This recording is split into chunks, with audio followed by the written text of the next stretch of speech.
discovered last night. I spent a lot of time searching you on the internet, Cool. which is always a bizarre thing to do when I'm about to interview friends. I'm like, oh, I learned so much about you. Yeah. But not really, because it all kind of says the same. Is Yeah. it repetitive? A bit, I guess. I don't know. There should be more. Yeah. Yeah. Did you know our names are spelled the same? Our The last name, absolutely. Yeah. Yeah. We totally talked about that at Crema. We did. We're like, Come on. for sure. Good sometimes. On top. Yeah. So I'm gonna get back in interview mode. We're both exhausted, so sorry, guys. But we're here. Hey. So I like to do origin story type things just to kind of talk. And I think instead of just going on about and trying to figure out what things are relevant, more of like a kind of connect the dots. So like what pieces of your story have allowed you to become where you are right now. Okay. So you just start from like any point? Whatever you think is relevant or that you just want to share because you thought it was fun. I could talk forever on this. Yeah, There's so many different pieces to the puzzle. What would you like people to know? Well, what's an interesting fact is that my sister was like the first one that was kind of starting to be musical, and I watched a few home videos on like me dancing around the living room, and like her playing piano, my dad like teaching her and stuff. And I didn't realize that. I don't remember much like whenever I was a kid, but then like our house burned down, and so my sister was like, I'm not gonna do music anymore after we had like 2 years off living in an apartment with like our three, like five like five like family, whatever, my mom and dad, my sister, my brother, and me. We're all cramped in this apartment, and like finally like we were just like we moved into a new place, and my sister was like, I'm not doing piano anymore. My dad like tried buying one, and then all of a sudden I became the kid that was like hitting things on the piano. And I always try to like show off whenever my sister's like boyfriend was over or something, like to look really cool to like the older guy that like is hanging out with my sister, like, and then I feel bad for him, all of them. They were just it was just sounding really bad, but I thought it sounded really good, and I was like inspired by that. And like my parents are always very nurturing, and like they're like, oh yeah, this sounds good. And they like kind of encouraged me and not let me like be super down on myself. And so I ended up playing drums after that, and it sounded like trash can. My mom and dad still put up with it till like 3 o'clock in the morning, like every night. And then after that, I was like, maybe this isn't what I'm supposed to be doing.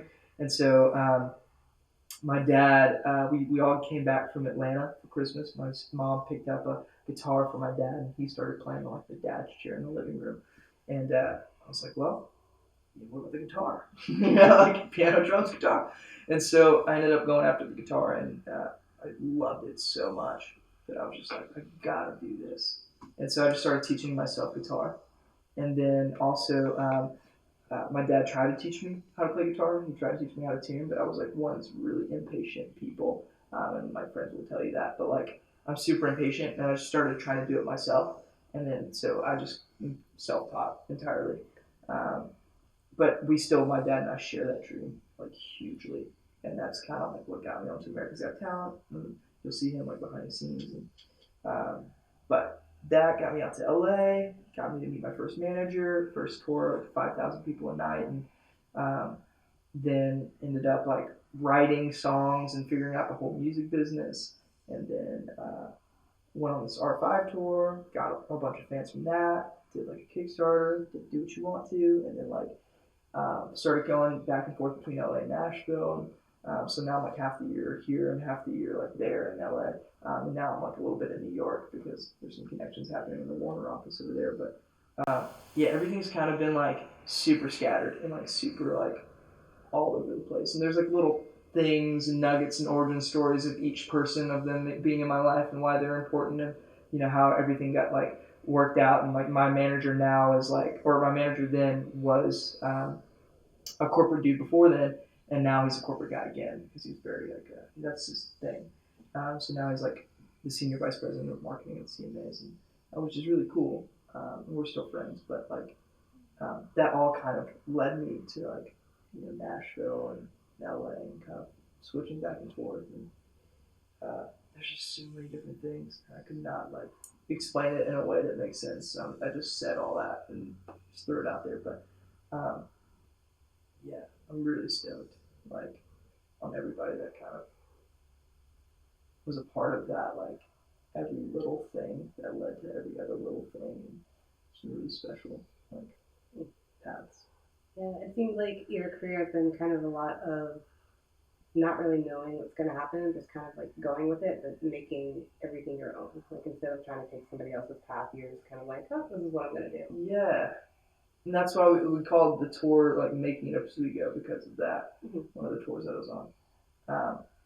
Yeah, a lot of it's just kind of like fly-by-night stuff. I mean, that's just life in general. You never know what's going to happen, so you just do the best with what you have. So, yeah. Have you always been that way with just kind of life in general? No, because I learned, I just took a walk around the neighborhood with my friend the other day and was just like, my life is super structured in like high school and learning. I mean, even it's been like 5 years since then, or 6 years since then. And so now looking back at it, you're like, well, my life was super structured. And then when I went out to LA and Nashville now, it's like, I have to create everywhere I'm going to be and what I'm going to do during that time and try to like do my best with what like the plan is during the season or whatever. And I have to structure it myself, which is like super kind of, you have to wake up to be at school at 6 o'clock in the morning, 7 o'clock in the morning, you know? And like, I'm not a morning person. And so like now doing that without having like the fear of detention, like, you know, in my head, I don't do that. You know, I wake up at like 11 or maybe 10 sometimes. And then like, I'll like work until like late, like 2 or something, which is just a totally backward schedule. And so like the structure totally helped whenever I was in high school because it's a schedule that I feel like is super beneficial for like people that want to like for healthy habits and like your mind and psychology. But at the same time, artists tend to be insomniacs. So in some ways, I think it like the fact that like my emotional state is so jacked up, it helps the songs, you know, a lot better because you're able to like feel so much more by being like so off schedule. Yeah. Do you think that was a tough switch to make to have to just kind of be a go with your gut type of person? No, not necessarily because I loved sleeping. So I feel like being able to like just like sleep for an artist and like kind of maintain my own schedule, then it's fine. Waking up, that was the hardest thing. Going to school, I mean, every kid you struggles with that. You know, for the main part, some people are just like morning people and can just wake up at any time. Staring at Zree, but we work together. She's my creative director, and we work together, and she is so good at waking up super early in the morning, even if she doesn't want to. Like her mind and body just was like, "You're ready, get out." I'm like, "You're not ready. Sleep for a couple more days," kind of thing. And so I think I adjusted to the music life very well in that state. But I mean, it is psychologically just kind of like ridiculous because if you wake up in the morning and you kind of follow along that path, I think there's something to an emotional state that you get in that like is a lot healthier that way instead of like waking up later on. I'm gonna pause. Okay, Pause so for a your second. battery's dying. Oh. Yeah. Your And battery's because my flashing. roommate's coming in. So that was a perfect place to stop for a second. That's fine. What's up, dude? Hey, what's going on? Did a gig? Hey, hey.